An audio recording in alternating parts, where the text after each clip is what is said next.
أهلي الفريكيشات ديالي كيف دايرين؟ لاباس عليكم؟ كنتمنى تكونوا بخير وتكونوا في أحسن الظروف والأحوال. أواشاكم مبروكة والله يدخل علينا هاد الشهر الكريم كاملين إن شاء الله بالصحة والسلامة وبطولة العمر وبالإيمان ديالنا يزيد يقوى إن شاء الله. بلا ما نطول عليكم نبداو قصتنا. في أمريكا وبالضبط في حلبة الملاكمة الجماهير كتشجع وتهتف باسم الوحش. كان واقف وكيشوف في الخصم ديالو بنظرات حادة، كان كيشوف فيه بنظرات كلهم ثقة، وكان متأكد من الانتصار ديالو. والخصم كان كيبادلو نفس النظرات. بعض الجماهير كتهتف باسم العملاق الأمريكي اللي كيقتل الخصم ديالو بشراسة بسبب البنية الضخمة اللي كيمتلك. ابتسم الوحش ديالنا باستهزاء مورا ما أعلن الحكم على الهجوم. انطلق العملاق اللي كان كيشوف فيه بكل شر. كل ضربة كيعطيها عليه العملاق كان كيتفاداها بكل سهولة، وكان واثق من راسو. دازت نص ساعة والعملاق بدا كيبان عليه العيا وما قادرش مازال يكمل. هنا الوحش ابتسم بكل غرور وجا الدور ديالو بدا كيضرب بكل قوة حتى استسلم العملاق وطاح الأرض سخفان وهو كله دمايات. هنا على الحكم فوز الوحش اللي كان كيبتسم بكل عجرفة.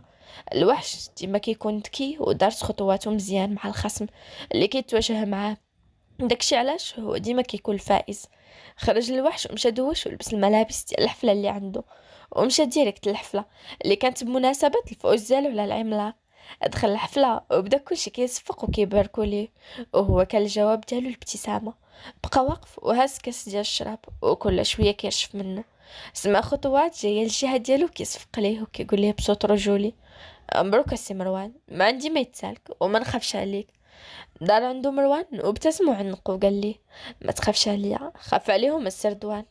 هاجيو نعرفكم على البطل ديالنا، مروان اليزيدي، البطل ديالنا والملقب بالوحش. في عمره 27 عام، بشرة سمراء اللون وعيون سوداء قاتلة، شفار كثيرة وشعر رطب كحل وبني، وجسم رياضي. ملاكم مشهور في أمريكا وحتى في المغرب كيخاف منه الكل. صارم وعصبي وعنيف وجدي في كلامه، ومن غير أنه ملاكم فهو مدير في مجموعة اليزيدي اللي خلاها ليه الأب ديالو الله يرحمه. رضوان ضحك وقال ليه: عندك الصح. آه، رضوان يزيدي، الأخ المتوسط في عمره 25 سنة، شبيه للخوه في كل شيء. كان بيناتهم اختلاف واحد، هو رضوان ضحوكي هو المدير الثاني ديال مجموعة اليزيدي. مروان قال: إيناس ما غاديش تجي وقيلة. سمعوا صوت أنثوي وقال: سمعت سميتي وقيلة. دار عندها مروان وكيبتسم وعنقها وهي باركت لي. إيناس قالت لي: كيفاش ما نجيش لحفلة خويا الكبير؟ واش بغيتيني نتقلق؟ هادي اختهم ايناس اليزيدي، الاخت الصغرى الدلوعه والمجنونه ديال العائله. في عمرها 18 عام، بشره بيضاء، عيون زرقاء وشعر بني، جسم منحوت. رضوان قال: اوه، شكون غادي يتقلق؟ ايناس قالت لي: رضوان ما كنجبدكش. مروان قال لي: تفرق لي انت على الاميره ديالي. ايناس مرة مع نقاتو وقالت لي: خويا. رضوان قلدها وقال: خويا. مروان قال لهم: يلا رجعوا للدار، جاني نعاس، الا بقيت نقابلكم ما غاديش نساليو اليوم. مشاو للسياره ديالهم ورجعوا للدار. ودخل مروان قال: فين هي الحاجه رضوان؟ بصوت حنين قالت ليه: هنا وليدي. مشى عندها مروان عنقها وباركت ليه الفوز ديالو. زهيرة الأم ديالهم اللي في عمرها 45 عام بقى شادة في راسها، حنينة وطيبة ومتسامحة.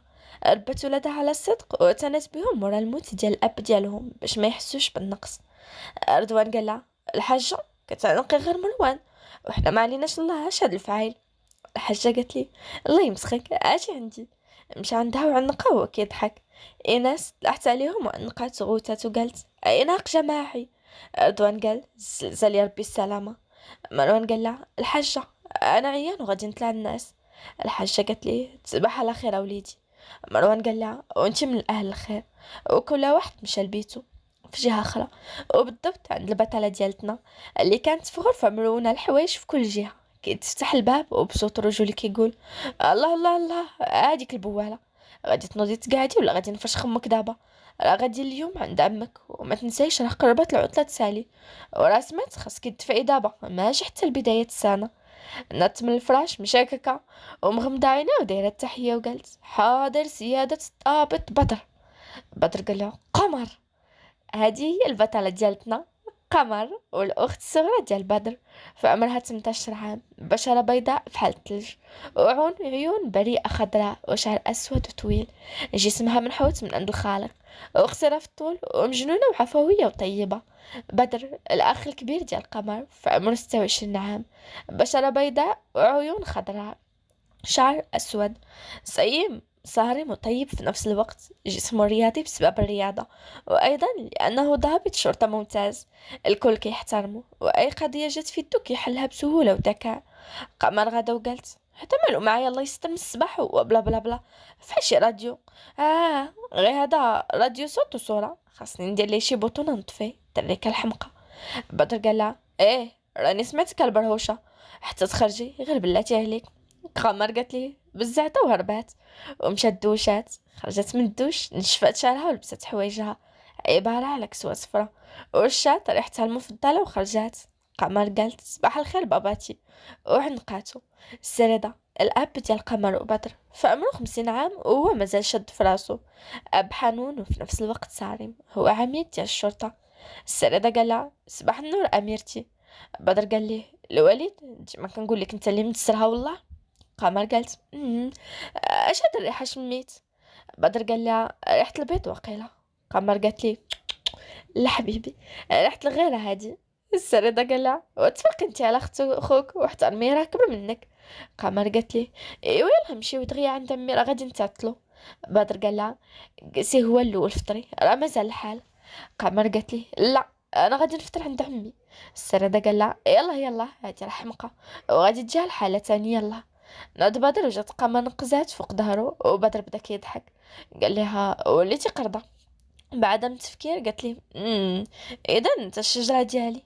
بدر خنزر فيها وسكتات وقالت لي انا غير كنضحك معاك اخويا الغزال، واش ما بقى حد يضحك مع اخوه. السردة قال لهم يا ربي تستر. طلعوا الطوموبيل ومشاو ديريكت لعند عمهم، غير وصلوا خرجت قمر كتهوت باسم سناء سناء. تحل الباب ومشات قمر كتجري وطاحت عليها حتى طاحوا بجوجات. قمر قالت لها توحشتك الحب. سناء قالت لها حتى انا الزين ديالي. اجو نعرفكم على سناء، هي بنت عم قمر، وفي عمرها 19 عام، كبر من قمر بعام، بشرة بيضاء وعيون خضراء، شفار كتيفة وشعر قوي متوسط، والفورمة هي هاديك كل حاجة في بلاصتها. والسردة كان كيشوف بنته بابتسامة، شاف بدر وابتسم قال لهم ونوضوا من الأرض خليونا ندخلوا، ولا غادي نبقاو في الباب نتشمسوا. قمر نات نوضت سناء وقالت لي ناري يا خويا شحال ولا فيك تعنقر، وليتي كتر من العيالات. سناء هدرت مع عمها وقالت لي مرحبا بك عمي، مرحبا بك ولد عمي، ويلا سيدي دخلوا. السردة قال لها الله يرضي عليك بنيتي. دخلت قمر شادة في يد سناء وكيضحكوا، حتى قالت لها قمر اجي في خبارك القانون اللي ولا جديد. سناء قالت لها ايه قانون تاني، هادو شتهم كل سيمانة قانون جديد. قمر قالت لها وضع عليك النص من حياتك بنيتي، راه قال لك غادي تولي تسجلي في العطلة باش تضمني بلاصتك. سناء قالت لها واش غادي الجامعة ولا الحمام؟ قمر قالت لها وانتيا فحال الجامعة فحال الحمام. وبداو كيضحكوا. دخلوا للدار وهي تغوت قمر حمي خالتي، ومشات كتجري عندهم وعنقتهم بجوج في دقة.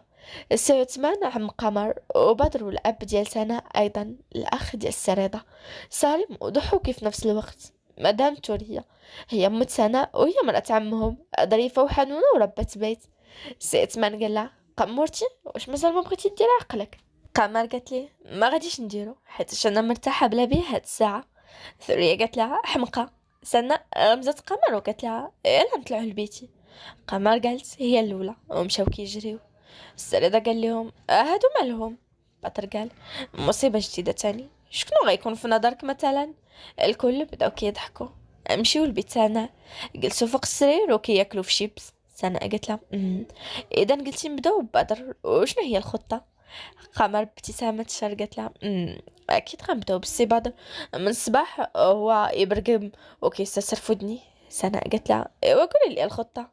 قمر قربت لسناء وقالت لها الخطة في ودنيها. سناء قالت لها ناريا المسخوطة ويلي انتي باغا تموتي ما فيها الشك ولا مرض ولا شي حاجة. قمر قالت لها هذاك فحال مش ما كيمرضش. ايوا يلا نزلوا راه فيا الجوع مازال ما فطرتش. سناء قالت لها سيدي اليوم ناكلوا عليك كسكسو. نزلوا. قمر كتبتسم وكتشوف بدر، شافها وقال ما كي كتشوفي فيا؟ قمر قالت لي بغيت ويلي واش ما نشوفش في خويا. بدر خرج راسه وقال لها ايوا انا بقيت تمضري مع راسك. قمر قالت لي وليتي كتبان خايب، صافي صافي ما بقيتش باغا نشوف فيك. بدر بنفسه قال فهمت هذوك الشوفات مزيان، ولاني غادي نشوفو فين غتوصلي. كانت العائله مجموعه على الطبله ديال العشاء كيتعشاو. قمر قالت لا يعطيك الصحه خالتي هادشي بنين. تولي قالت لها بصحتك بنيتي. بدر قال لها اصلا اي حاجه كليتيها كتجيك بنينه، هادشي راه ماشي غريب. قمر بابتسامه قالت لي ضحكتيني والله وما فياش اللي يضحك. السرادة قال لهم كلوا سكتوا، وانتم من الصباح منكرين ليا فوق راسي. كلشي سكت وكملوا ماكلتهم وكلتو مجموعين. شويه بدر نض للطواليت وبقى مدة عاد خرج وجلس معاهم تاني. قمر قالت لي خويا العزيز درتي نص ساعه وخمسة دقايق وربع ثواني في الطواليت، ياك ما فيك الاسهال. كلشي بدا كيضحك وبدر تعصب. يلا غادي يجاوبوا ويشدوا الوجع وناض كيجري للطواليت. السرادة قال لها اش درتي لهاديك الشنيوله راني كنعرفك. سناء قالت له عمي عاقبك. قمر خنزرت فيها وشفت باباها وقالت ليه والو بابا. بدر كان جاي وسمع المحادثه ديالهم ووقف حدا سناء قال لها سناء قولي لي اش درت هاد السليفانه. سناء شدتها الرعده وبدات كتقفقف وقمر تخلعات وخنزرت فيها باش تسكت. سناء قالت لي عطاتك دواء ديال الاسهال. بدر تصدم وكلشي بدا كيضحك ويتنض قمر كتجري وهو تبعها وكيغوت قال لها وقفي ديك البواله وقفي. قمر وقفي بلا ما تعصبيني. قمر قلبت الدور ورجعت كتجري عند باباها وتخشات حداه وقالت لي في ودنو تقني بابا العار انا بنتك حبيبتك. السرادة قال لها وتخافي ما تحشمي. صافا بدر صافي المسامح كريم. بدر قال لي هاد المره غادي نفرشخها حيتاش كتقلب عليا هاد البواله. قمر قالت لي وانا ماشي بواله اصلا كلشي كان كيبول ملي كان صغير. بدر قال لها نتفق معاك ولكن انت ملي كنتي صغيره راه ما كانش عندك الحباسات، كان اللي كيشدك تبولي لي على وجهه. كلشي بدا كيضحك تاني وقمر تسبات وهي تقول لهم توريا تفرقوا لي نتوما على بنتي. قمر مشات نداو عنقتها قالت لها والله خالتي انت اللي صدقتي عليهم كاملين. سناء قالت لها مالها كيكه حتى تصدق. قمر خنزرت فيها وقلت لها شتي انتي غير سكتي حسن ليك. بقاو كيهضروا من موضوع لاخر حتى كل واحد مشى ينحس في بيته. اصبحنا واصبح الملك لله. مشيو في امريكا عند مروان اللي كان في لاصال الموجوده في الفيلا اللي كانوا فيها جميع الالات الرياضيه. كان كيتريني بكل قوه وبلا ما يوقف حتى دخلت عنده الحاجه قالت لي مروان بركه وليدي ويلا راه الفطور قريب يوجد.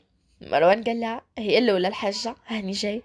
مشات الحاجه وخرج مروان دوش ولبس اللباس الرسمي ديالو وخرج وجلسوا مجموعين في الطبله ديال الفطور حتى كيجي اتصال لمروان. مروان قال الو.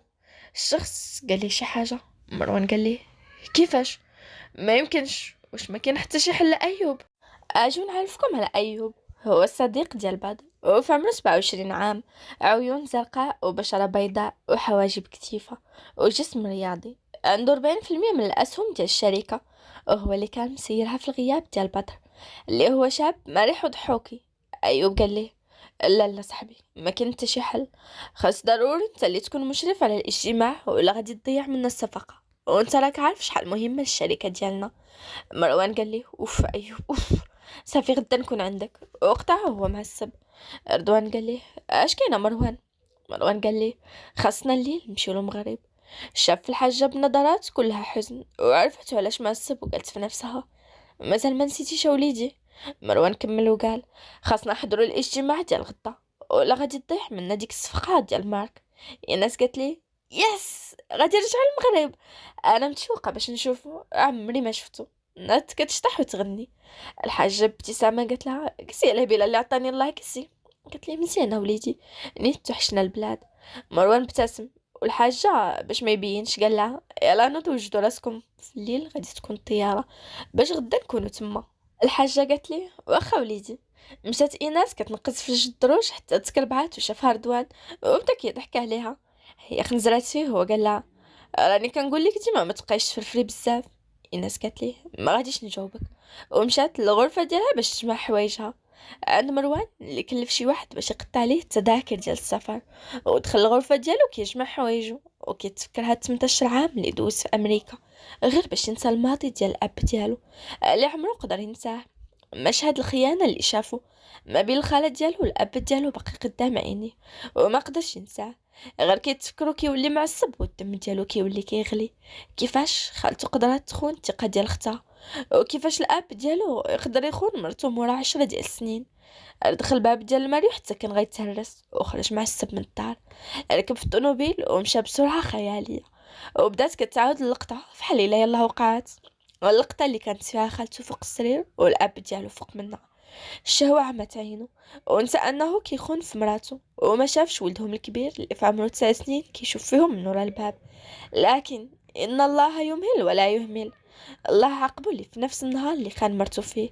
غير خرج من الدار طلع للطوموبيل ودار حادثة السير. من تماك قرر انه ينسى عائلة الام ديالو وعمرهم يرجعوا عندهم، حيت عانت بزاف وتحطمات وتألمات بسبب خيانة اختها وراجلها، وكانت كتبكي في الليالي غير ما باش ما تبينش حزنها لولادها. قرر يكافح ويقرا باش يكمل النجاح ديال الشركة ديال الاب ديالو. ومني ولات عنده 19 عام مشى لامريكا ودا معاه عائلته، وتما طور الشركة وزاد كبرها حتى ولات مشهورة عالميا. ودخل الملاكمة غير باش يفرغ فيها أعصابه، لكن تشهر في الملاكمة ولا اللقب ديالو الوحش. وها هو دابا في عمره 27 عام ومازال ما قدرش ينسى. وقف مروان قدام البحر وبدا كيشم في الهواء النقي. داز 3 سوايع وهو واقف، تهدى مزيان ورجع للطوموبيل وعفط حتى للدار. لقى الحاجة كتسنى فيه قدام الباب ومشات كتجري لعندو. قالت لي ولدي فين مشيتي خلعتيني عليك؟ شحال صونيت عليك وما كتجاوبش. مروان عنقها وبعد قال لها ما تخافيش عليا، انا غير تشغلت شويه وصافي. الحاجه قالت ليه واش بصح وليدي؟ قالها بصح بصح. نزل رضوان وايناس شارين لي فاليس وفرحانين. مروان قال لهم كون غير بقيتو شويه راه مازال الحال. ايناس قالت ليه بصح ايوا شتي رضوان زربتيني غير هكاك من الصباح هو كيزرب فيا زربي زربي وفي الاخير تخو. باقي ما كملاتهاش نزل على مروان الراس، قال لها وحكيها مزيان ولي تجمعي فمك راكي بديتي تسرع عليا واقيلا. ايناس رغرو عينيها وكتحك في راسها. والحاجه قالت لهم وصافي يلاه زيدوا غادي نتعطلوا على الطياره. مشاو للطوموبيل ديال مروان وطلعوا اتجهوا ديريكت للمطار. وصلوا للمطار وقد مروان الوراق ديال الطياره. شويه بدا النداء بانه حال الوقت ديال الذهاب. طلعوا للطياره وكل واحد خدا المقاعد ديالو، وبدات الطياره بالصعود تدريجيا. البعض بين على وجهه الخوف من مواجهة الماضي، والبعض الآخر لا، كل واحد وفاش كان كيفكر فيهم. بعد مرور ساعات وصلوا للمغرب، وبالضبط في المطار الدولي الرباط. خرج مروان والحاشي يستنشقوا الهواء ديال البلاد. الغربة صعيبة بزاف وما كاين محسن من البلاد، كترتاح نفسيا ومعنويا. مشى مروان يقد المسائل ديال الوراق تاني. ناس قالت لهم الله احلى راح عييت. اردوان قال لها ولي كامل انتي ناعسة وعيتي سبحان الله. ايناس قالت ليه رضوان بغيتي نعرف مالك معايا. رضوان عنقها وقال لها وصافي سكتي سكتي بلا ما تدمعي ليا هنا، راه غير حتى شي زيزة عليا وصافي. الحاجة قالت لهم انتو ماشي نهار تحمقوني دايرين كيف المش مع الفار. مروان بابتسامة قال لهم هنا جيت يلا نمشيو. طلع الطوموبيل وفي جنبو رضوان والحاجة وإيناس ركبوا اللور، ومشى ديريكت للدار اللي غادي يبقاو فيها، اللي كانت عبارة على فيلا متوسطة. وصلوا ودخلوا يستراحوا. مروان قال لها الحاجة يلا أنا غادي نمشي للشركة وانت نوض تحرك معايا. رضوان قال لي هاني نط يلا سيدي. الحاجة قالت لهم بسلامة وطريق السلامة. خرج مروان ورضوان ديريكت ومشاو للشركة. ايناس قالت ماما شفتك قلتي لهم طريق السلامة، ياك ما غادي يلقى ندهر. الحاجة قالت لها الله يمسخك بنيتي نوض نجمعوا الدار راه ما بقيتيش كتحشمي. ايناس قالت لها اوف حنينات. بقاو كيجمعوا الدار وقادوا الحوايج في الماريوات، ومشيو عند قمر اللي فقت بكري وكانت مخنوقه، ومشات للبيت خوها بدر. دخلات وتخشات حداها هو حس بها ودار عندها عنقها. بدر قال لها اختي مالكي؟ قمر قالت لي ما عرفتش بدر حاسه براسي ماشي هي هذيك. بدر بخوف قال لها واش البريود تاني وعليني باقي وقتها؟ قمر قالت لي لا لا ماشي البريود تفكرت ماما بدر. بدر قال لها قمر هضرنا في هذا الموضوع واش غتبقاي ديما نفس الحاله في راسك؟ قمر عنقته وبدات كتخصص وهو كيطبطب عليها بحزن على حالتها، حتى دخلت عليهم سناء وطلعت سوقهم كيف الرعده وقالت لهم كنت عارفاكم غتكونوا مجموعين. بدر قال لها مالكي دايره كيف الرعده يا ربي السلامه. سناء قالت لي انا اللي ما عرفتش مالك، دابا انت تعنق اختك وانا ما علياش الله. بدر قال لها اجي لهنا، مد ليها يدو وتلحت عليه وهي كتضحك. قمر حلات عينها وقالت لها فين ما درت نلقاك حدايا يا ربي السلامه. سناء قالت لها وراك والزمن طويل. بدر قال لهم يلا ناسوه نمني من الصداع. سناء قالت اوف، واش انا دابا فقت باش نرجع الناس؟ امشي نفطر لي احسن. نات خرجت وهي تنوض قمر تبعها كتجري وتغوت. قالت لها وتسنيني يا المهوشه انا باغا نفطر. بدر بقى مصدوم وقال انا اللي حمق داير راسي في هاد البرهوشات. ناض ومشى للدوش ولبس تيشيرت بيض وسروال كحل وكويره حتى هي كحله، ونزل عندهم لقاهم مجموعين على الفطور. جلس معاهم وقال لهم صباح الخير. الكل قال ليه صباح النور. سوريا قالت ليه واش نعسي مزيانه وليدي؟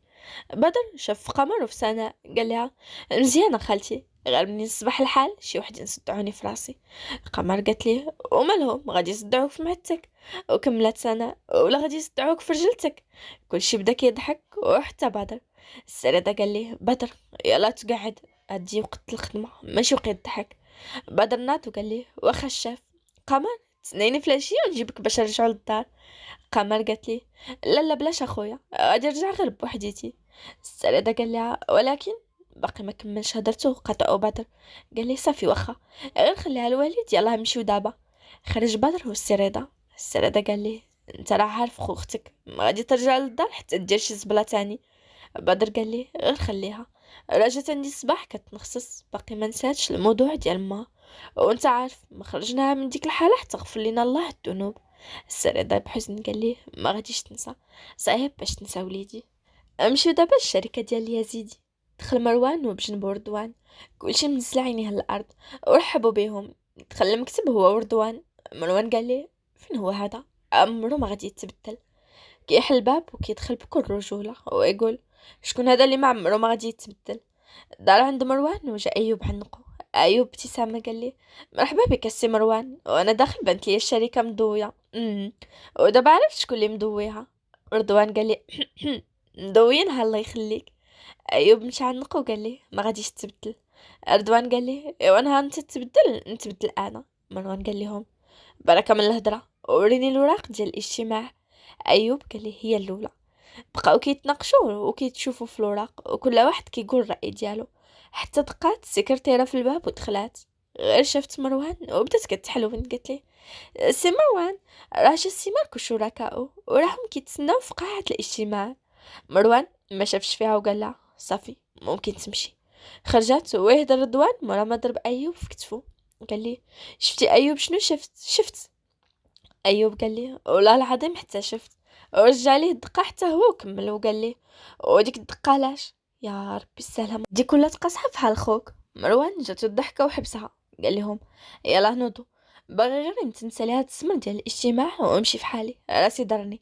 خرجوا مشاو لقاعة الاجتماع، ناقشوا أفكارهم والصفقة تمت بنجاح. رضوان قال عييت وأخيرا سالينا. مروان قال لي سيد قدامي وانت ديما عيان، بغيت غير شي نهار تقول لي ما عيانش غير نهار. رضوان قال لي مروان يلا في حالنا. ايوب نتلاقاو. ايوب قال لي بسلامه. خرجوا مروان ورضوان وطلعوا الطوموبيل وكسر الوجه اللي باغي. عند ايوب جا اتصال وجاوب. ايوب قال الو صافي داكشي هو هذاك مزيان يلا بسلامه. عند قمر اللي خارجه كتمشى وكتفكر وساهيه يلا غادي تقطع الشنطه كانت غادي تجي فيها واحد الطوموبيل وشفتها تصدمات وطاح ليها الساق. هنا غوت رضوان وقال مروان عندك. مروان عفت على الفران بكل قوته وبقى مصدوم وهو يخرج معصب ووجهه احمر وتبعو رضوان. مروان بدا كيغوت قال لها واش انت حميومه الا ما كتشوفيش خرا كيف دايره تفو. قمر قالت لي ما تشكون لي عما انا ولا انت؟ ضربني وزيدها برك كتكشكش عليا. مروان يلا غير جاوبها ويسبق رضوان قال لها اسمحي لنا اختي راه غير ما دايرش بالو معايا هي. قمر قالت لي غير على وجهك انت، اما المخلوق اللي حداك بغيت ليه التشرشيم. مروان معصب قال لها غتمشي ولا غادي نفرش خمك هنا. قمر سمعت كلمة امها وسكتات وهزات ساكها من الارض مشات وهي ترجع عنده. ديك الساعة هو طلع للطوموبيل هو ورضوان.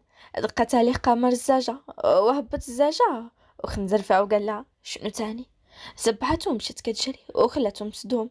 اما رضوان فحابس الضحكة طلع مروان الزاجة وكسيرة مع الصبح حتى للدار. وصلوا للدار ودخلوا ليها ولقاو الخدها واجد، سلموا على الحاجة واختهم وجلسوا في الطبلة. الحاجة كانت بغا تسول ولدها على الاجتماع كيف داز. الساعة شفتو مع الصب وهي كتعرف ولدها ملي كيتعصب من الأحسن تبعدي منه. كلاو فجعوا من الصمت وكل واحد مشى لبيتو ينعس مع ليا. كلشي كان مطحطح. تعاشت العشية وقمر بقات من هنا لهي حتى عيات، واللي بانت لها عجبتها كتشريها. ورجعت للدار ودخلات بكل هدوء، بدلات ولبسات بيجاما غوز وفيها لولوكاتي، وجمعت شعرها ومشات للكوزينة باش دير العشاء، باش تبين لباباها وخوها بانها حادقه زعما. دات الطبليه وبدات كتخرج وتحت فوق الطبله حتى ولات الكوزينه حالتها حاله ووجهها كله عامر دقيق. خرجت بلاطو ديال البيض وسدات الثلاجه. جات الدور ويطيح لها البلاطو ديال البيض اللي ولا كله مخشش. تنهدات قمر بقوه وقالت تو ما عرفت مالي اليوم. يخ شويه بدات كتشم ريحه الحرق ومشات كتجري باش تطل على المقله وهي تنزل. مشات كتزحف وطفات على البوطه وعينيها مغرغرين وكتحك في مسعودتها وكتنخصص. دخل بدر والسريده قالها قمر فينك؟ قمر قالت لي هاني في الكوزينه. بدر والسريده تعجبوا مشاو للكوزينه وبدر كان سابق باه. دخل الكوزينه وما شافش قمر حيتاش طايحه وقال اش صرا وجرى حتى لالا قمر داخله. باقي ما كملهاش ويضربها بزقه حتى هو مع البيض في الارض وجمع الدخله ديال الباب. ويطلع لي قمر بقات كتضحك ربي اللي خلقها حتى عينيها غرغروا بالدموع. السريده غير شاف المنظر ديال الطيحه حتى هو بدا كيضحك نفس الضحكه ديال قمر تقريبا. قمر نات حداها وقالت لي سبحان الله الله انتقم في بلاصتي ما بغانيش ندي الذنوب. بدر نات وداير يدو في جيبو وقال لها اش هاد الحاله دايره في الكوزينه والبيض كله مشخشخ يا ريحتي كي ولات تفو. قمر قالت لي الله يستر ومالك نيس بدات تاكل فيه ما كتقولش يا وليني غير بلاتي. واخا دابا تشوف اش غادي ندير لك بالبيض وعقل شنو قلت لك. بدر خلاها كتهضر بوحديتها وتلاقي دوش وهو ما حاملش راسو. السريده قال لهم انا صافي هزيت يدي معكم يا هاد الجوج سيري دوشي وانا غنجمع هاد الروينه. قمر قالت لي واخا بابا. كانت غادا وهي ترجع وقالت وعندك تزلق حتى انت انا راه شفتك بعين الرحمه. السريده بقى كيضحك على هبال بنته وجمع الكوزينه وصايب العشاء وعيط عليهم باش ينزلوا يتعشاو. للعلم السريده راه هو احسب حاليا. المهم ما احتاج نقول لكم. في الصباح وعند عائله اليزيدي فاق مروان ونض دوش ولبس وخرج لقاهم كلهم مجموعين على الفطور. ما كايناش غير ايناس. قال لهم صباح الخير. الحاجه وردوان قالوا ليه صباح النور. مروان قال لهم فين هذيك الشنيوله؟ الحاجه قالت ليه مازال ناعسه. رضوان قال لها وقولي دخلت في السوبات ماشي ناعسه. جات عندهم وعينيها مقلوبين بالنعاس وقالت ليه راني سمعتك راس طرو. رضوان قال لها طرو؟ الحاجه قالت لهم واش ما غاديش تسكتوا تهنيونا من غير خلونا غير شي نهار نفطروا هانيين. ايناس جلست وقالت وماما راه هو اللي كيجبدني ديما. مروان قال لها يلا نوضي وجدي راسك غنديك تسجلي في الجامعه. ايناس قالت لي وبلاتي غير نفطر. قال لها ما عنديش الوقت يلا حتى نشري لك شي حاجه وفطري. نات ايناس كتخبط في رجليها وكتنقر في خاطرها. لبسات كسوه غوص حد الركبه وطلقات شعرها وشات ريحتها ودارت قلوص خفيف وخرجات. طلع مروان وجلست بجنبو ايناس وكسر حتى الجامعه وتسجلات فيها وبقات كتغبل لي على الفطور وداها تفطر ورجعها للدار وهو مشى للشركه. مشيو عند قمر اللي كانت مازال ناعسه حتى بدا كيصوني التلي ديالها وكانت سناء. جاوبات وهي مغمضه عينيها وقالت شكون؟ سناء قالت لها قريب وفيق الزمر يا كنتي اليوم غادي نمشيو نتسجلوا في الجامعه. قمر قالت لها اوف يا النعاس خليتها الغدا عافاك. يلا غادي تجاوب وهي تقول بلاتي ما عرفت شكون كيصوني عليا. شفت اسمي وقالت اوه عبير. عبير هي الصديقه ديال قمر وسناء 5 سنين تقريبا. هي زوينه بيضاء وعينها عسليه والجسم هو هذاك. في عمرها 19 عام ظريفه وضحوكيه ومخطوبه. سناء قالت لها وديري مكالمه جماعيه. جاوبات ولات المكالمه جماعيه. عبير قالت لها والحب توحشتك اش كتعاودي؟ سناء قالت لها ياك وانا ما توحشتيش وانه عقلي. عبير قالت سناء والله حتى توحشتك اش كتعاودي حتى انتي؟ سناء وقمر قالوا في دقه واحده والو هاد الساعه. قمر قالت يا ربي السلامه اللي قلتها انا قوليها انتي. سناء قالت لها وعلاش ما تقوليش اللي قلتها انا تقوليها انتي؟ عبير قالت لهم وهني من الصداع. المهم اليوم عاد عليا خطيبي العشاء وقيل غادي يطلب مني الزواج. بغيتكم تعاونوني شنو نلبس. سناء قالت لها بصح مبروك حبيبه، تستاهلي والله. قمر قالت لها اصلا هذاك الخطيب ديالك فشي شكل بحال مسطي شويه. عبير قالت لها راه انت اللي مسطيه، واخا بلاتي حتى نقولها لي ونشوف ديك الساعه وقوليها لي. قمر قالت لها هل غير كنت كنضحك معاك والله. عبير ضحكات وقالت لهم ودابا شنو درتو؟ نتلاقاو في البيوتي سنتر. قمر وسناء قالوا صافي مشات. يلا غادي نبداو يتناقروا تاني ويتقطع عليهم عبير. قمر قالت لها شوف الكلبه قطعت في وجهنا. سناء ابتسمات بشر وقالت لها وهي تقطع حتى هي. وقمر بقات بوحديتها وقالت اوف حتى انت قطعتي. كلبات بجوج. دوزات قمر وخرجت لبسات حوايج الخروج ونزلت تفطر. فطرات بوحديتها لحقاش بدر والسريطه مشاو لخدمتهم. سالت الفطور وعيطات لخوها على الماتو وبقى كيوصي فيها باش ترجع بكري. ومشات للبيوتي سنتر. وصلت ولقاتهم حدا الباب. شافوها دخلوا كيجريو وهي تبعاهم. قمر قالت لهم عارفين راسكم بعدا الكلبات. سناء قالت لها وصافي خير ضحكنا معاك حتى انتي. عبير قالت لها وصافي سمحي لينا راني سخفت. قمر قالت لها شتك هاد الايام وليتي كتعيي وتسخفي دغيا. دارتي يديها على فمها وقالت ويلي ياك ما حملك ولد الحرام هذاك راه غدار. كنت عارفه يديرها ويفوتها لهيه. غير بلاتي حتى نشوفو والله حتى نقطعو لك طراف طراف. عبير قالت لها السلام على تفكير عندك غير ديال المجرمين، درتي قصه غير بوحديتك. قمر قالت لها اي انتي باقا بنت وما حاملاش. عبير قالت لها ولا مليانه تسطيت. اما سناء فراه ما مسوقاش ليهم وجالسه كيديروا ليها الماسكات لوجهها. قاسوا البنات حتى هما وبداو فيهم الخدمه، ماسكات الشعر مساج وميك اب والضفار. حتى جا الليل عاد سالاو ولاو كيشعلوا تبارك الله. عبير قالت لهم كيف جيتكم نعجبو ياك. سناء قالت لها بطبيعه الحال غادي تعجبي، ولا ما عجبتيش عيطي ليا نجي عندكم ما تعرفين نعجبو انا. عبير قالت لها انت غير سكتي سكتي. قمر قالت لهم سمعتوا الكلاكسون هذا ياك. عبير كتجري وقالت ما غيكون غير هو. وهي جرها قمر وقالت لها تقلي شويه تقلي، وكون كان هاد ايوب شكلاطه كون راه كليتي شحال هذا. عبير قالت لهم وراه شكلاطه. سناء بدات كتضحك وخرجوا سلموا على ايوب اللي كان كيشوف في عبير وغمزها. قال لها جيتي كتحمق حبيبه. عبير حشمات وهي تهضر قمر وقالت لي ايوا تهلا ليا في صاحبتي وديها لشي قنيته وغادي تفرج ديك الساعه. ايوب قال لها وانتي مالك جاتك الغيره حيتاش ما مخطوباش. عبير قالت وحتى انا هادشي اللي بان ليا. قمر قالت لها انتي غير سكتي اللي قالها هادشي اللي بان ليا، ما عرفتك صاحبتي ولا عدوتي. سناء قالت لها يلا يلا فحالنا راه تعطلنا.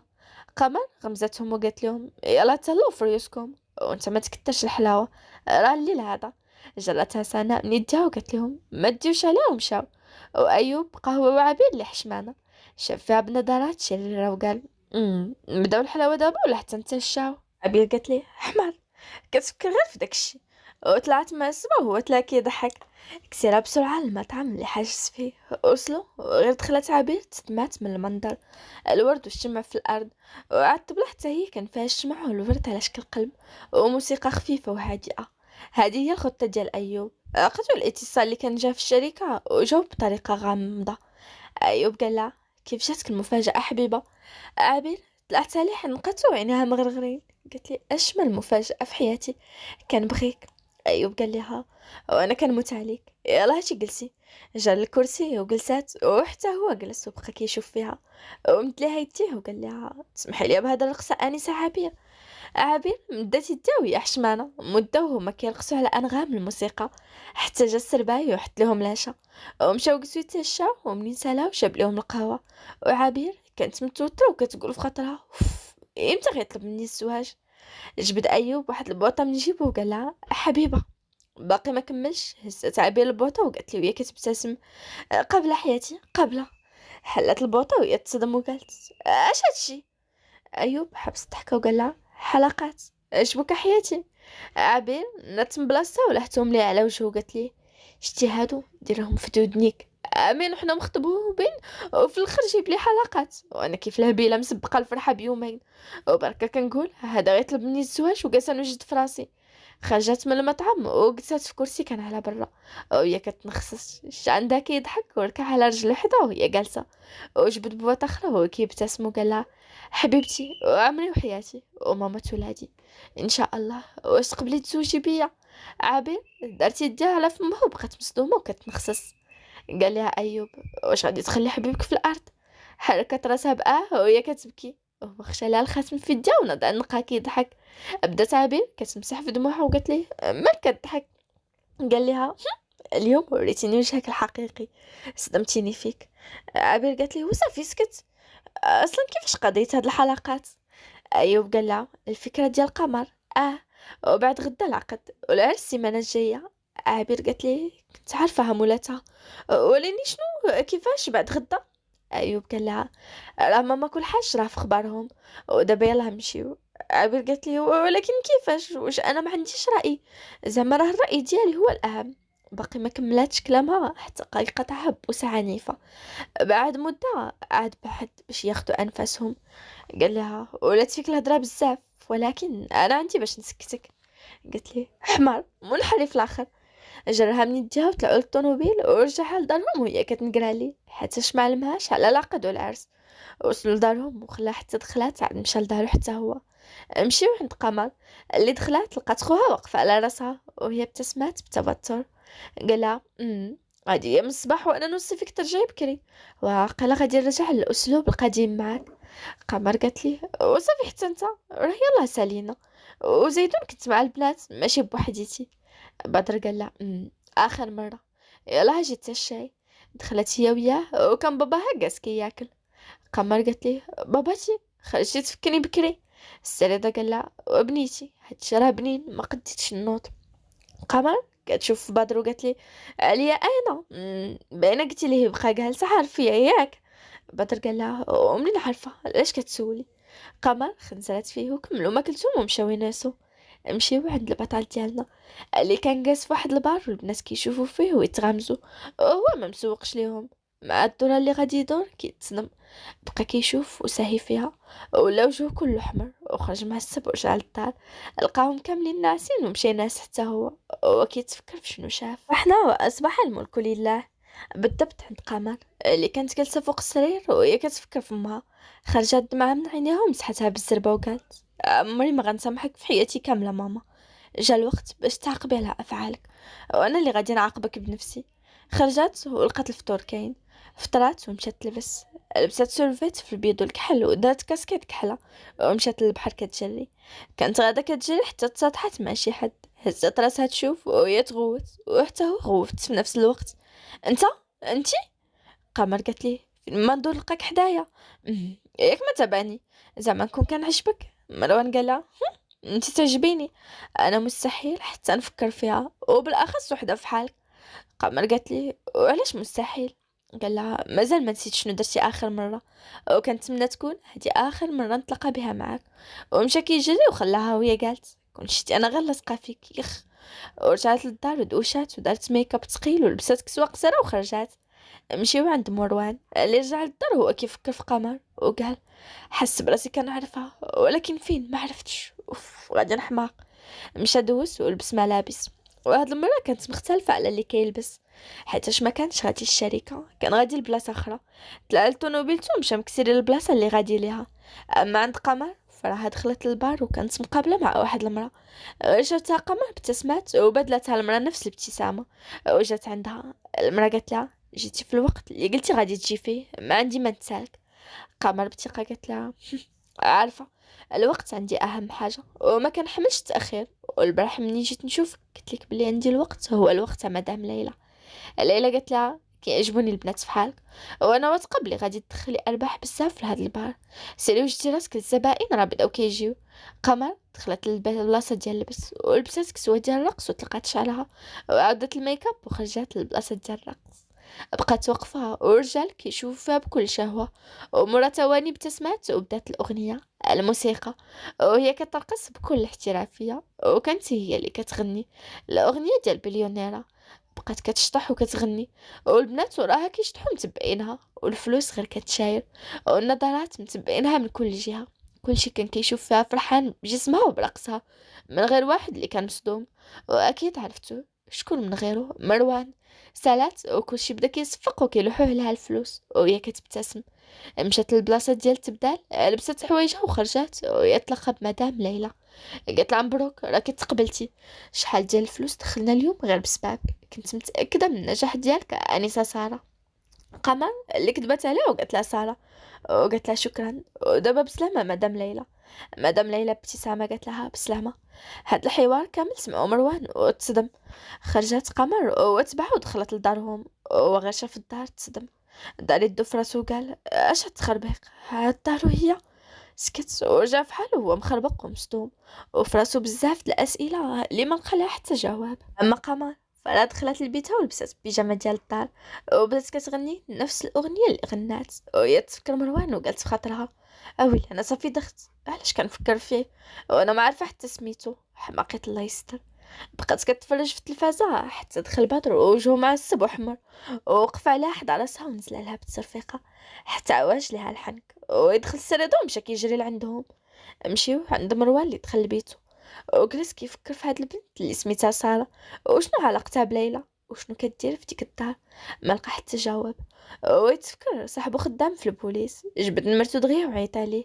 مروان قال ليه الو ياسر. ياسر قال ليه مروان كيف دايره صاحبي، واش هاد الغبور؟ مروان قال ليه غير مع الوقت اخويا، بغيتك في واحد المهمه ضروريه. ياسر قال ليه مرحبا قول لي اشنو كاين. مروان قال ليه بغيت نعرف كل صغيره وكبيره على هاد العنوان وجميع المعلومات على اللي ساكنين فيه، وبالاخص البنت بغيت تقرير شامل عليها. ياسر قال ليه صافي غدا تكون عندك الاخبار كامله. مروان قال ليه شكرا بزاف يا ياسر. ياسر قال ليه هذا واجب، يلا نخليك دابا.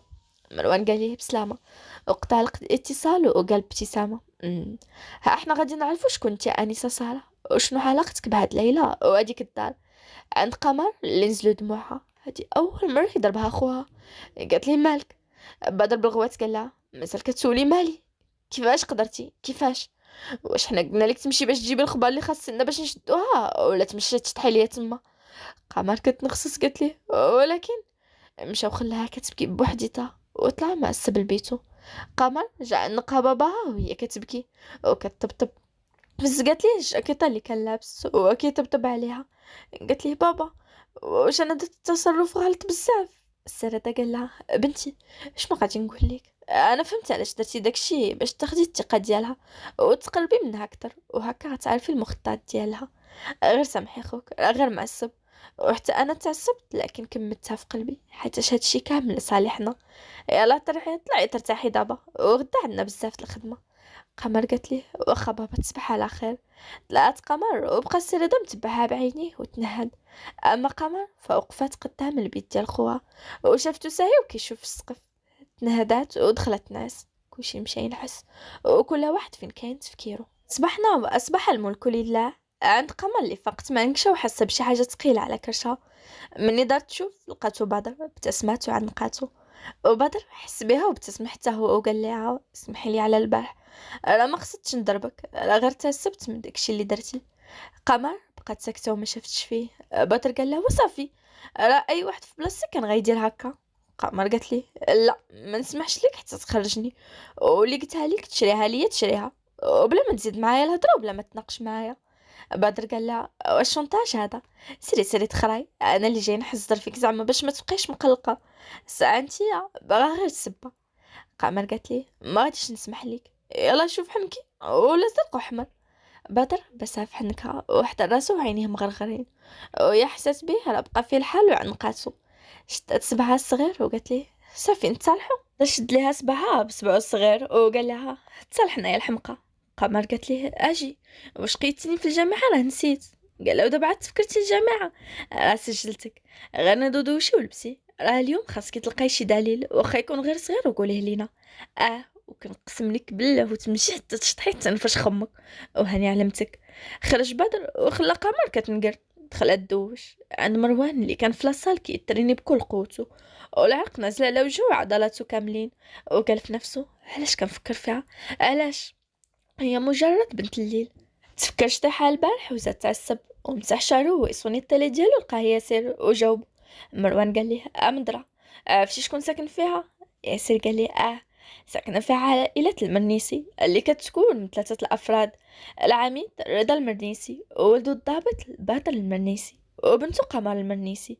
هاد العائلة راه معروفة بزاف، وبنته يلا هادي عامين جات تسكن معاه حيتاش طلق من امها ملي كانت عندها عامين وهربت بها، وبقى كيقلب عليها شحال عاد لقاها ورجعها عنده. مروان قال لي شكرا اخويا ياسر وقطع الخط. مروان قال: اذا شكون غادي تكون هاد ساره وقمر؟ غادي تكون كبرات. تفكرها مني كانت صغيره وبدا كيضحك، ومشى دوش وفطروا مجموعين بالضحك. ومشى هو وردوان للشركه، لقاو ايوب معصب وكيغوت على الموظفين. مشيو عند قمر اللي لبست كسوه طويله ودارت ميكاب خفيف ورشات ريحتها وخرجت كتعرج برجليها. شافها بدر والسريده وتصدموا. بدر مشى عندها بخوف وقال لها: قمر مالكي؟ قمر جاوبته كتضحك وقالت ليه: كنعرف مثلياك. السريده قال لها: كيفاش؟ قمر قالت ليه: وهاد راسك كسرونه. قال لي: ما تشطحيش، اش غادي نقول لها في نظركم؟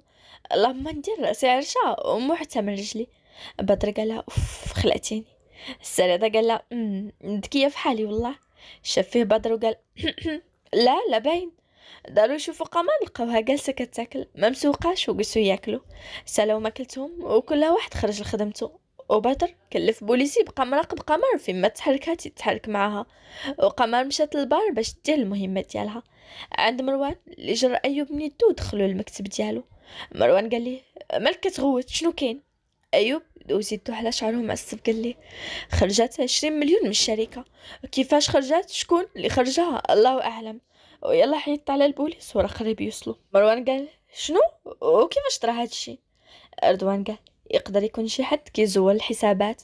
سمعوا الدقان ودخل الضابط مورا معرف على راسو. الضابط شاف مروان وقال ليه: السلام، معكم الضبط بدر المرنيسي وانا اللي مكلف بهاد القضيه. قالوا لي وقعت شي اختلاسات في الشركه، ما تخافوش الفلوس غادي يرجعوا وغادي نعرفوا شكون اللي تسبب في هادشي. شاف فيه مروان مصدوم وابتسم ومشى لجهته عنقو بكل قوه، وبدر بدلو العناق حتى هو وكيبتسم. بدر قال ليه: كان كيسحب لي غادي تكون كتكرهني دابا وغادي دير راسك ما كتعرفنيش. مروان قال ليه: ولكن انت ما عندك ذنب في داكشي اللي وقع. واش كاين شي واحد كيكره خوه وصديق الطفوله ديالو؟ بدر ابتسم وشاف رضوان ورجع شاف مروان. قال ليه: بلا شك هذا هو رضوان ياك؟ مروان قال ليه: بدر قال ليه: كبرتي على المسخوط. رضوان بصدمه قال ليه: ما تقولش يا بدر، بدر ولد خالتي. بدر قال ليه: هو هذا بشحمو ولحمو. رضوان نادى عنقو وقال ليه: زيانيتي الصقع. بدر قال ليه: استغفر الله، حيد بعد مني. مروان قال ليه: بدر هذا ايوب صاحبي وخويا. بدر قال ليه: وشكون ما كيعرفش سي ايوب؟ ايوب بدا كيضحك وكمل بدر قال لهم: هذا راه خطيب صديقة اختي ونيت صاحبي حتى انا. رضوان قال لهم: واش بالكم نديرو شي خرجه حنا كاملين ونزيدو نتعرفوا على بعضياتنا؟ ايوب قال: واخا مشات، ولكن غادي نجيب معايا حبيبتي. رضوان قال ليه: جيبها سيدي ونيت نتعرفوا عليها. مروان قال لهم: ايوا يلا زيدوا. كل واحد مشى لدارو باش يوجد راسو. عند قمر اللي داز كلشي هو هداك، ودغيا خدات الثقه ديال مدام ليلى اللي هي امها، ومني سالات الخدمه رجعت للدار.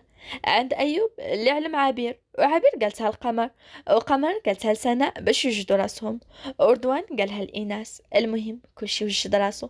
خرج مروان ورضوان وإيناس ومشاو في الطوموبيل، وإيناس متشوقه باش تشوف ولاد خالتها. اما بدر فيلا خرج من بيته ويلقى قمر مزيزه وكانت لابسه كسوه زرقاء وقصيره. بدر قالها: هاي فين غادا بهاد الحاله؟ قمر قالت لي: غادا معاكم المسموم، ما تقولش لي ما كنتيش باغي تديني ياك. سير للدار عند عمي راه حتى سناء غادا معانا. يلا خرجت وطلعت في الطوموبيل ديالو وهو بقى مصدوم. طلع حتى هو كسيره وديريكت لعند سناء اللي كانت واقفه مزيزه وحتى هي كتسنى فيهم. طلعت من اللور وقمر قالت لها: فخبار كون ما قالتهاش لنا عبير كنا غادي نغلمو غير في الدار هاد الليله. سناء قالت لها: اوه ما كانش باغينا نخرجوا. قمر قالت لها: شي وحدين السم كيجري لهم في الدم الله يستر. سناء قالت لها: وياها قمر والله ما كذبتي الله يستر. بدر قال لهم: واخا لا راني حداكم. قمر قالت لي: مالك اخويا محسوس انت غير بوحدك ما قالها لك حد. بدر بدا كيضحك وكسر حتى الكلوب اللي كانوا غاديين ليه. وصل مروان ورضوان وإيناس دخلوا لقاو ايوب وعبير كيتسناو ومشاو سلموا عليهم وتعرفوا على عبير وبقاو كيهضروا ويضحكوا حتى وصلوا بدر وقمر وسناء. بدر كان داخل منيرفي والبنات من وراه سناء وقمر كيضحكوا عليه. بدر قال لهم: السلام. رضوان قال ليه: مالك ما برد؟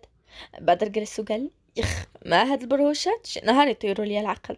رضوان قال لي فين هما؟ بدر شاف وراه وتصدم وما لقى حتى حد، وهنا ايوب بدا كيضحك، دار صبعو لواحد الشيء وقال راهم فين مضاربين. كلشي دار باش يشوف، ولقاو خمر كتجري وتبعها عبير وكتغوت قالتلها وقفي وقفي اليوم نتفك ونشبع فيك نتيف.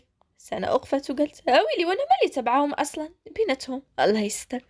مشات سنة عند الجماعة وهي كتضحك، سلمت عليهم، ومنين جات تسلم على رضوان بقى شاد لها في يديها وهو كيشوف فيها. سنة جرات يديها وخنزرت فيه وقالت الله يعمل شي وحدين يخ ماركة وحدها الله يستر. رضوان بدا كيضحك، وجات قمر كتجري وتعلقات في خوها، اما مروان فبقى كيشوف فيها مصدوم. بدر قال لها هذيك القرده نزلي من على ظهري راه عرستي.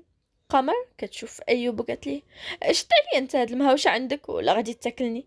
ايوب جر عبير وجلسها حداه وهو كيضحك، وعبير كدير لها بيدها غير بلاتي والله لا بقات فيك. بدر قال لها والخرا نزلي من ظهري. قمر نزلات ورجعت شعرها اللور قالت ليه اوه انت بدر اسمح لي والله وكان كيسحب لي معلقه في شجره. بدر خنزر فيها وقمر سلمت عليهم كاملين، وهي تشوف رضوان ومروان وتوترات وهي تقول انا قمر الاخت ديال بدر وفي عمري 18 عام سنه، المهم قولوا تقريبا 19 وانا بوليسيه مبتدئه. بدر قال لها بوليسيه مبعره؟ انا كنعاود نقولها لك ما كاين لا بوليسيه لا خريه. قمر جلسات وقالت لي مسموم، وهذيك الخدمه اللي كندير انا علاش كنديرها؟ واش ما غاديش نربح منها؟ انا باغا نكون بوليسيه بحالكم. بدر قال لها قمر بلا ما تزيدي معايا في الهضره، هضره وحده قلتها لك. رضوان قال لها الغزاله انا رضوان ولد خالتك، وانا مروان خنزر فيه وهي تقول ايناس، وانا ايناس بنت خالتك حتى انا. قمر شفت في مروان وقالت في خاطرها ياه شحال كيبان زوين. يلاه لاحظت ملي كانت تصادف انا وياه كتكون الشمس ما كانش كيبان، بقات كتشوف فيه زعما باش يعرف براسو. الساعه بقى ساكت ويخنزر فيها. قمر مشات لودن بدر وقالت شكون هاد سعسع شوف كي كيخنزر فيا يخ. بدر قالها غادي تسكتي ولا لا؟ هذا هو مروان ولد خالتك. قمر بعدت منه وغوتت قالت اشنو ولد خالتي مروان؟ شاف فيها مروان حابس الضحكه، وبدر دار يدو في ودنه وقال صمكتي لي ودني الكلبه. قمر قالت لي انت غير سكت، علاقت بك باغي تبان واعر قدام ايناس من الصباح وانت تحنزز فيها. بدر كيبتسم وكيشوف فيها وهي تغوت لي في ودني وقالت وح. قال لها السعر شي نهار نفرش خمك وما يفكري منك حتى واحد. نات تبادت منه وهي كتنقر وقلت حدا البنات اللي كانوا جالسين في جهه مقابله مع الدراري. قمر قالت اوف الملل، ناري يكون كيسحب ليا كاع ما نجي لهنا. ناس عنقتها بجنب وما قالت لها ما تصوريش شحال فرحانه حيت عندي بنت خالتي. قمر قالت لها وحتى انا حبيبه والله. ناس قالت لها عندنا نفس العمر واش حتى انت غديري الجامعه؟ قمر قالت لها حتى انا وانتي؟ ناس قالت لها هي غادي نتلاقاو بزاف. قمر بدات كتضحك وهي تشوف في عبير وكانت كتخنزر فيها. عبير قالت لها انت حسابي معاك نهار اخر. قمر قالت لها وصافي حتى نتيا مزيان باش تبقاي عاقل عليها وتبقى في الذكرى. عبير قالت لها تبقى في الاخره قالت لك الذكرى. ايوب سمعها وقال لها هذيك شنيوله صلحي فمك ولا غادي نعاود لك التربيه. عبير شافت فيه وهي تحضر راسها حيت كلشي سمع فيها. قمر بدات كتضحك الضحكه العجيبه ديالها وقالت لها تخافي ما تحشمي. كلشي بدا كيضحك وحتى عبير. رضوان قال لها اجي مالكم النوبه الاولى كنتي كتجري وهي تبعك واش مخاسمين؟ ايوب عاود لهم القضيه اللي قالت ليه قمر يديرها ديال الحلقات وشنو الرد ديال عبير، وعاود تاني كلشي بدا كيضحك. رضوان قال لها ناري انت مقطعه الوراق والله اصلا بعينا غير من نهار سبعتي لمروان. مروان خنزر فيه تاني وبدر قال كيفاش لا نتوما فين تلاقيتو؟ رضوان عاود لي على النهار الحادث ومنين سبعته وهربات، وكلشي بدا كيضحك ومروان حتى هو جاتو الضحكه. بدر قال لا خاصني نديها للسبيطار حتى ما بقاتش كتعجب. قمر شافت فيه بصدمه وبدات كترحد وعينيها مغرغرين بالدموع. شاف فيها بدر وتخلع وكلشي تصدم. يلا كانت كتضحك حتى بدات كتبكي. نادى عندها بدر وقال لها حبيبه مالكي؟ قمر كتنخصص قالت لي واش بصح غادي تديني حتى انت للسبيطار؟ ما بغاش نرجع غادي يضربوني تاني والله. بعد راح نبقاو كيطبطب على ظهرها وقال لها حبيبه راه قلتها غير بالضحك هذاك السبيطار عمرك ما غادي ترجعي ليه. قمر قالت ليه واحد. بدر قال لها واحد. يلا سيري غسلي وجهك ورجعي. سناء قالت لها انا غادا نمشي معاك ومشاو. مروان قال لي مالها بدر، وشنو قضية هاد السبيطار والقضية ديال البحر؟ بدر قال لي كيفاش عرفتي البحر؟ واش مشيتي ليه شي نهار؟ مروان قال لي وشفتها كتشطح كاع. رضوان قال لهم باش تخربق فهمونا شنو واقع. بدر قال لي قمر يلا خدمات في هذاك البار هاد يومين، وهاد الشي كامل باش نلقاو دليل باش نشدو ليلى، حيت راها كتاجر في البنات وكتخطفهم ودايره دار الدحرة من الفوق. رضوان قال وشكون هي هاد ليلى؟ مروان قال لي امها، واللي هي خالتنا. رضوان وايناس قالوا كيفاش؟ بدر قال هي امها لكن غير بالسميه. منين تلقات من الوالد ديك الساعه كانت عند قمر عامين، هربت بها ودخلت للدار الدعاره، وكانت كل نهار مكرفسه على قمر بالضرب. ومنين ولات عندها 15 عام بدر سكت. مروان قال لي كمل يا بدر. بدر تنهد ونزلت دمعة من عيني. قال لي دسها الراجل باش تنعس معاه، مرة ما عطاها بزاف ديال الفلوس، وقمر كانت ديك الساعة كتعرف شوية وما كانتش باغا. داكشي علاش ضرباتو بموس وهربات. بقات شي يومين في الزنقة، وكانت ديك الوقيته الشتا والبرد، وليلى كانت كتقلب عليها هي ورجالها حتى لقاوها، ومني لقاتها شبعتها عصا، وكانت كل نهار كتكويها بالعافية، ولحد الآن باقي لا طريس. شي شهرين وهي معذبها، وكل نهار كتسولها باش توافق تنعس مع الرجال، ومني ما كتبغيش كتزيد تكويها بالعافية، وفي الاخير ولات حمل ثقيل عليها وما كتفيدها بوالو، ودخلتها للسبيطار ديال الحماق. زادو كيعذبوها كل نهار كيعطيوها العصا حتى ولات جسد بدون روح. وحنا منين هربات بها ما خلينا فين قلبنا عليها وما لقيناهاش، ودات 17 عام وحنا كنقلبو حتى لقيناها في داك السبيطار، وما خرجناها من ديك الحاله غير بالزز. بدر بدا كيمسح دموها بيديه، وايناس كانت كتخصص ربي اللي خلقها، وكان معلقه رضوان وعبير حتى هي كانت كتبكي، واخا عارفه القصه وكان كيسكت فيها ايوب. اما مروان فكان حاضر راسو، وكل كلمه قالها بدر كتعاود في راسو. ويترجع سناء هي وقمر وكيضحكوا. عبير وإناس مسحوا دموعهم. سناء جلسات وقمر حتى هي شي كيشوف في شي. قمر قالت لهم اوف مالكم حزنين ياك ما مات شي واحد؟ بدر قال لها وما بقى ما يتقال. قمر قالت ناري داز ساعه وباقي ما قلنا حتى حاجه. سناء قالت لها انت اللي ضربك على كرشك. خنزرات فيها قمر وقالت ليه بدر وجاني الجوع. بدر قال لها هالماكله قريبه تجي. مروان كان كيشوف فيها وكيفاش كتقلب دغيا فحال شي دريه عندها 5 سنين، شويه كتبكي وشويه كتضحك. شافت فيه قمر ولقاتو كيشوف فيها وكيبتسم، وهي تقول في خاطرها الله يستر هذا باين شي هبيل، مره يضحك ومره يخنزر ومره يتعصب ويغوت. لا لا لا لا، هاد الفيزيبلات ديال عقلو محروقين باينه اللحمه. اصلا هو فين يكسب شي عقل باش يكونوا عنده الفيزيبلات؟ وخنزرات فيه قمر وقالت ليه شوف قدامك. وبقى تشوف فيا. مروان قال لها وانا باغي نبقى نشوف فيك لالا، يلا شنو غديري؟ قمر في خاطرها قالت لا لا لا، هذا باغي يقعدني بالحماق ما فيها شك. دارت للجهه الاخرى تهضر مع البنات وبدا كيضحك. بدر قال ليه ايوا السي الوحش كاينه شي مباراة في المغرب ولا والو؟ مروان قال كاين بزاف، غير هاد الساعه بغيت ترتاح واحد الشهر عاد نبدا تاني.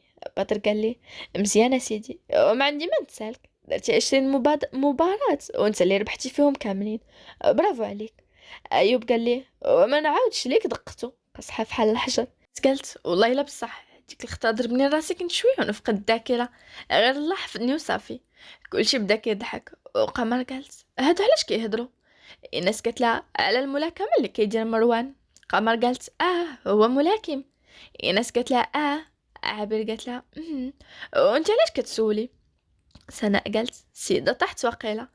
قمر قالت لهم طحت فوق طرمت الفيل ديريكت. سمعها مروان ومع كان قريب لها ويقرصها في خدها حتى حد ما شافهم. قالت ليه جلت مالك الله يستر. قال لها هذاك لسان خاصو يتقطع. قمر قالت ليه ايوا قطعو الا ما بنتيش في الاخبار ديال الصباح راني ما نتسماش. قرب لها وغمزها وقال لها حتى نكونوا بوحدتنا وقطعوا لك غير بشويه بشويه باش ما تسوعتيش. قمر فهماتو واش قصدو تقول ليه حيوان. بتسم لها بالشر وجا السرباي وكلاو وبقاو كيهضروا. المهم اصبحنا واصبح الملك لله. فقط قمر فرحانه وكتبتسم، دوشات ولبسات كسوه حمراء حد الركبه وجمعت شعرها مخربق ودارت ميكاب خفيف وخرجات. وهي تصدم لقات كل شيء مجموع في الصالون، بدر والسي رضا مروان رضوان ايناس ومعهم حتى الحاجه زهيره. مشات سلمت عليهم كاملين ووقفت حدا الحاجه زهيره اللي حتى هي بدورها وقفت وعنقتها بدلتها قمر العناق وهي كتحس بالراحة في حضنها. الحاجة قالت لها: أنا هي خالتك بنيتي، فرقتنا الظروف، ولكن دابا غادي نبقاو مجموعين حتى يديموا الأمانة أمانته. ابتسمت لها قمر وجلسوا يفطروا، وكل شوية مروان كيشوف في قمر. شافتو قمر وتوترات وهي تنوض فيها بدر. قال لها: قمر مالكي؟ قالت لي: والو، غير اليوم غادي نشدوها وانا متوتره شويه. ناض بدر وعنقها وقال لها: ما تخافيش، كلشي غادي يدوز مزيان. قمر قالت لي: يلا انا غادي نمشي دابا، وحدوني مزيان وجي معاك البوليس بزاف صافي. بدر بدا كيضحك وقال لها: كوني هانيه. الحاجه قالت لها: الله معاك بنيتي وما تخافيش. شافت فيها قمر وابتسمات وخرجت ويتبعها مروان. قالها: قمر طلعي انا غادي نوصلك. قمر قالت لي: لا لا، ما كاينش لاش، انا غنمشي بوحديتي. مروان خنزر فيها وحل الباب وقال لها: طلعي. طلعت قمر دغيا وطلع حتى هو وكسيرة ودغيا للبار وصلوا. قمر كانت خايفة وشت لها مروان من يدها وهي شافت فيه. قال لها: ما تخافيش، كلشي غادي يدوز مزيان. حركت راسها بقى وبقى كيشوف لها في عينيها، وبدا كيقرب منها وهي توترات وحلت الباب وسداتو ويغوت. قال لها: الا ما كانتش دابا غادي تكون من بعد، غير وجدتي راسك. دارت عنده قمر وخنزرات فيه ودخلت كتجري وهو بقى كيضحك. قمر لبسات ملابس الرقص ووقفت قدام الخشبة وبدات كتشطح وتغني وكتمايل قدام الرجال حتى كتوقف قدامه. كان مروان اللي كان معصب وعينيه حمرين، وهي نزلات عينيها بحزن ويلا غادي تمشي. جرها قدامه ودور يديه بين خصرها وبقاو كيشوف بعضياتهم وهي قلبها كيضرب. بعدت منه وبقات كتغني وترقص حتى سالات الأغنية وكل شي بدا كيصفق وكيلوحوا عليها الفلوس. رجعت بدت الحوايج اللي كانت لابسه وخرجت ووقفت حتى مدام ليلى اللي كانت كتشوف في الكليان وعجبها الحال وفرحانه. اما قمر فبقات كتشوف فيها وعينيها مغرغرين. شافها مروان في ديك الساعه وبقات فيه شويه. بداو البوليس داخلين وكان معاهم حتى بدر والسريده. كلشي تصدم وشي كان باغي يهرب. السريده قال لها: هزي يديك. كلشي هز يديه، المكان محاصر. ليلى هزت يديها وهي مصدومه. السريده قال لها: واخيرا تلاقينا مدام ليلى. ليلى بدات كتبتسم ودغيا جبدات المسدس من جيبها وجهاتو للجهه ديال بدر. كلشي تصدم وتخلع على بدر الا هو كان واقف بكل ثقه وما خايفش. اما السريده قال لها: ليلى حطي الفردي من يديك. ليلى كتضحك قالت لي: ولدك الغزال غادي يموت كيف ما ماتت بنتك الغزاله. وركت على زناد حتى كتسمع الطرق. مشات قمر كتجري ووقفات قدام بدر وطلقات رصاصة بلاصتو ونزلات دمعة سخونة على خدها اللي كانت كتعبر على بزاف ديال الألم والحزن. بقات واقفة كتشوف فمها. ابتسمات وطاحت في الأرض. جا عندها بدر كيجري مصدوم وحتى مروان. السريدة مشى كيجري عند ليلى وعطاها تصرفيقة حتى عواج لها الحن وبدا كيغوت عليها وكيضرب بكل جهدو حتى جروه وبعدوا عليها. داوها الكوميسارية وداو اللي خدامين معاها حتى هما. اما البنات اللي كانت خاطفه فرجعوهم لعائلاتهم. بدر كيحرك في قمر كيقول لها: قمر قمر فيقي عافاك، علاش؟ اما قمر ما كانتش في هذا العالم، كانت جثه هامده ما كتتحركش. مروان كان غير كيشوف ومصدوم وخايف عليها. البنت اللي بغاها بغاها من نهار اللي شاف عيونها اللي سحروه وما خلاوش في هذا العالم. ها هي بين الموت دابا. بدا كيغوت وكيبكي. عيطوا على الاسعاف. السريدة حتى هو اكثر منهم قال: ها هما جايين. جاو الاسعاف وهزوا قمر وكلشي دخل طونوبيلته وتبعها. وصلت سيارة الاسعاف للمستشفى ودخلوها ديريكت لغرفة العمليات باش يخرجوا رصاصة. وبدر كيمشي ويجي خايف على اختو. جات العائله كتجري وكلشي خايف عليها. وعابر وسناء داروا لهم حاله تماك حتى سخفات عابر. هزها ايوب وداها لغرفه اخرى. وجات الممرضه دارت لها السيروم وبقى ايوب كيشوف فيها وكيدوز بيدو على شعرها. داز كتر من 4 سوايع وما علموهم بحتى حاجه. كلشي كيتسنى بفارغ الصبر غير امتى يخرج الطبيب. فاقت عبير ورجعت كتبكي وايوب كيهدنها وبقات عليه حتى خرجوا عندهم. خرج الطبيب وهو كيمسح قطرات العرق اللي على جبينه. كلشي مشى عنده وعلى وجههم الخوف والحزن. بدر سولو: هي بخير ياك؟ الطبيب قال لي: الحمد لله تجاوزات مرحلة الخطر وحيدنا رصاصة اللي كانت وشيكة وقريبة للقلب، ولكن الله لطف وصافي.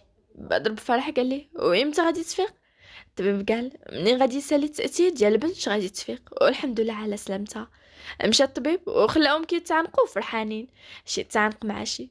وعبير غادا كتعنق في رضوان ويجرها ايوب، قال لها انا ما كفيتكش، انت عنقتيني حتى الصباح كاع. رضوان بدا كيضحك وعبير عنقات ايوب وحشمانه وكتنخصص من البكا اللي بكاتو.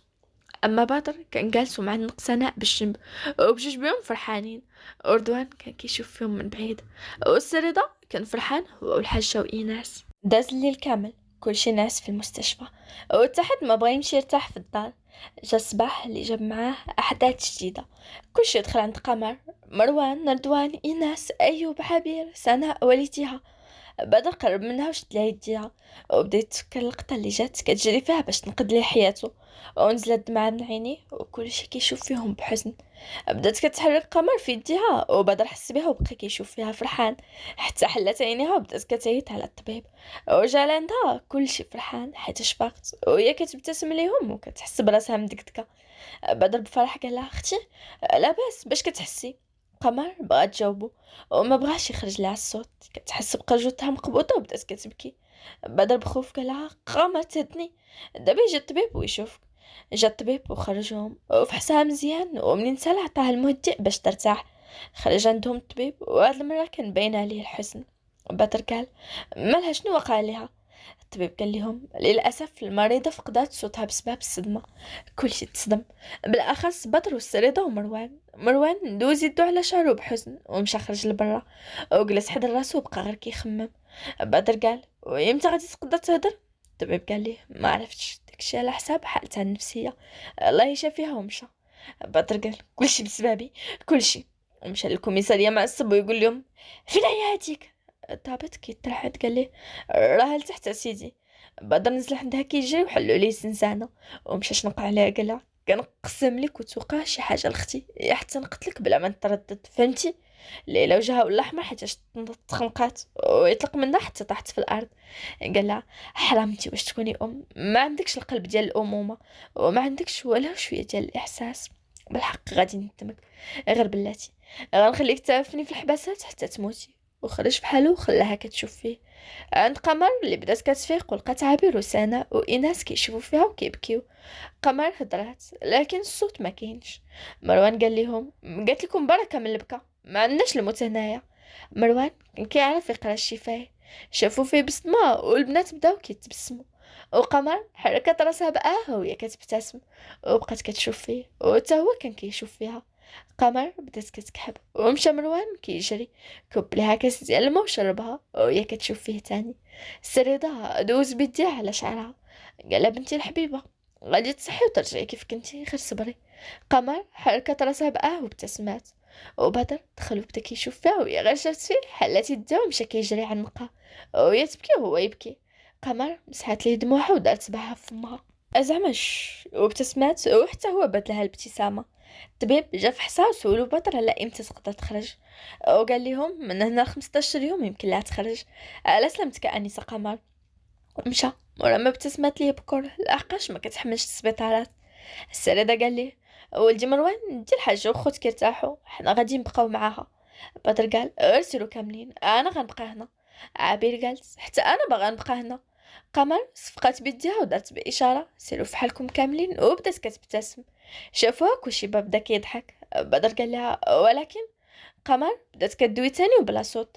مروان قال لهم قالت لك انا هنا في امان، سيروا ارتاحوا حتى الغدا ورجعوا باش تونسوها. صافي كلشي مشى وبدر وصل الممرضات باش يهتموا بها وكل واحد مشى لدارو ينعس وكيفكروا في الاحداث كامله اللي طرات في نهار واحد. اصبحنا واصبح الملك لله. فقط قمر وهي تخلع من وجود مروان حداها وكيشوف فيها وبدا كيضحك وهي كتشوف فيه مع الصباح حتى خلعها. قالها كيف بقيتي شويه؟ قمر حركت راسها بقاه وخنزرات فيه. دخلت الممرضه وعطاتها الفطور وجات العائله دخلوا عندها وجلسوا معاها وبقاو كيهضروا ويضحكوا. خرج بدر مورا ما بسها في راسها ومشى للكوميساريه باش يحل القضيه ديال الاختلاسات اللي وقعت في الشركه. اما ايوب ورضوان ومروان فراه مشاو للشركه والسريدة وصل الحاجة لدارها ومشى لخدمته. وإناس وسناء وعبير بقاو مع قمر. سناء قالت لها عرفتي البارح مروان كيف كان كيخاف عليك بزاف يا اختي سعداتك؟ عبير قالت لها وكيفاش كان كيشوف فيك منين دخل عندك ومنين شربك الماء؟ إناس قالت لها والصباح جا عندك هو الاول. سناء قالت يا ربي تعطيني شي راجل فحالو. ايناس قالت لها امين، وتعطيني حتى انا. عبير قالت لهم انا الحمد لله انا عندي. قمر كتشوف فيهم معصبه، بغات تجاوبهم وما قدرتش تهدر. بقات كتشوف فيهم والنار في عينيها، خافوا هما يسكتوا. عبير تليفونها كيصوني ولقات ايوب، فرحات وجاوباتو. قالت لي الو. قالها شوفي نسيت ما قلت لك، بقى لداخل مع قمر وما تخرجيش على برا. عبير قالت لي وعلاش ما نخرجش، انا لاش جيت. قال لها جيتي باش تطلعي على صاحبتك وتبقاي معاها، ماشي باش تخرجي تسركلي ليها في السبيطار. وقطع عليها. قالت الو الو. اوف في الخراي الاخر قطع ليا في وجهي. البنات بداو كيضحكوا عليها وشافت فيهم وقالت لهم تاجروا غير بلاتي. صونات عليه وجاوبها يلا قال لها الو شنو باغا. وهي تقطع عليه هو يبدا كيضحك. تنهدات عبير وقالت اوف دابا حد ارتاحيت. والبنات ما سكتوش من الضحك. في الكوميسارية بدر كان كيقلب على جميع الأدلة قدامه، وشاف الشركة وعرف شكون مول هاد الفعلة، ومشاو معاه جوج ديال البوليس للشركة. وصلوا وشافتهم السكرتيرة بدات كترعد. شاف فيها بدر بابتسامة وقال البوليس شدوها. البوليس شدوها وهي تبدا كتغوت. قالت لهم طلقوا مني طلقوا، انا ما درت والو. طلقوا وخرج مروان ورضوان وايوب حيت سمعوا الصداع. مروان قال بدر شنو وقع، واش هذه هي اللي سرقات الفلوس؟ بدر قال لهم هي ومعها الشريك ديالها. اصلا انا شكيت فيها من النهار اللي جيت فيه لهنا، وعطيتهم الامر باش يبقاو مراقبين تليفونها. ولقاو اتصالات كثيره بينها وبين زيد الحاتمي. وسمعنا الاتصالات اللي اغلبها كانت على 20 مليون. واخر اتصال قال لها خرجي من المدينه ولا غادي تمشي فيها. المهم هادشي كيدل على انهم بجوج مخططين لهادشي. لكن شكون هو زيد الحاتمي؟ واش عدو ديالكم؟ ايوب بصدمه قال زيد الحاتمي. شاف فيه مروان وحضر راسو وشاف فيه بدر. قال ليه واش كتعرفوا شكون هو؟ ايوب مصدوم قال لهم اه راه هذاك خويا. شاف فيه بدر بأسة. ومروان قال صافي بدر سد الملف ديال القضيه عافاك. ايوب قال ليه لا ما تسدوش خاصو يتعاقب، هاك العنوان ديالو. مروان قال ليه ولكن ايوب راه خوك والفلوس ماشي مهمه. وقطع ايوب قال ليه لا مهمه للشركه. وعافاك اصلا من دابا مبقاش عندي اخ، الا كان غير واحد طماح ما عندي ما ندير به. وخرجت لها لطوموبيلتو وكسيرها ديريكت للبحر. بدر مشى شد زيد اللي كان موجد لي فاليز باش يهرب، وبقى كيغوت ونكر كلشي وشدوه البوليس اللي مع بدر وداوه عند قمر اللي كان وحدها البنات وهي تقول في خاطرها اوف عييت. وما يدخلوا الدراري. اما الحاجه فراه كانت عيانه والسريده كانت عنده خدمه. عابر بخوف قالت لهم فين هو ايوب؟ يلا غادي يجاوبها مروان ويدخل ايوب كيضحك وقال لا ايوا انا توحشتيني. عابر بقات كتشوف فيه وحسات به مخبي شي حاجه ورا ديك الضحكه بزاف ديال الاحزان، وابتسمت ليه. بدر قال لها ايوا كي بقيتي شويه دابا. قمر ضربت راسها بيديها ودارت براسها كتبكي. وبدر كيضحك قال لها عيتي ياك. قمر حركت راسها بقى وكلشي بدا كيضحك. مروان شاف قمر وقال لها تغديتي. قمر دارت الجهه الاخرى وما بغاتش تجاوبو. ايناس قالت راه تغدات. قمر جبدت تليفونها وخلاتهم كيهضروا وكتبات فيه شي حاجه وعطاتو لبدر. بدر كان كيقرا باغا نرجع للدار راني عييت بزاف والملل وانت عارفني ما كنحملش السبيطارات. بدر قالها قمر راه قال حتى ل15 يوم وانا ماشي طبيب اوكي. قمر تنهدات. سناء قالت ايوا امتى العرس؟ رضوان قال لها الا بغيتي نديروه دابا علاش لا. سناء بهدات من حداه وقلبها كيضرب ومشات حدا ايوب وقالت ليه وعرسكم امتى؟ ايوب قال لها كنت مقرر نديروه السيمانه الجايه، الساعه دابا حتى تصح قمر ونديروه. سناء قالت لهم ايوا مبروكم سعود. عابر وايوب قالوا لها الله يبارك فيك. سالا وقت الزياره وخرجوا وكلشي مشى في حاله، وبقى غير ايوب وعبير اللي مشاو داروا العقد. ومني سالا بقاو كيتمشاو في الطريق وشادين في الدين بعضياتهم. عبير وقفاتو عند قاتو وهو ابتسم وبقى ساكت. وعبير قالت ليه حبيبه ياك انا وياك دابا واحد، همي هو همك وفرحتك هي فرحتي. ايوب قرب منها وباسها بوسه عميقه كتعبر على مدى حبه ليها، وما بغاش يجبد الموضوع ديال خوه. مورا 15 يوم وبالضبط في المستشفى عند قمر دخلات وبدلات حوايجها وخرجات وهي دير يديها في قلبها وخنزرات ديما خالها مروان ومطيرها منها. مروان بقى كيضحك وخرجوها من المستشفى وهي كانت فرحانه لحقاش صافي المشاكل كامله تحلات ودابا جات توقيت السعاده والفرحه. نقول لكم سالا الجزء الاول ديال قصتنا. كيف العاده ما تنساوش تخليو ليا لايك لي كومونتير وبارطاجيو القصه، ونتلاقاو في الجزء الثاني والاخير اللي غيكون معمر بالاحداث، شي حاجه روعه روعه.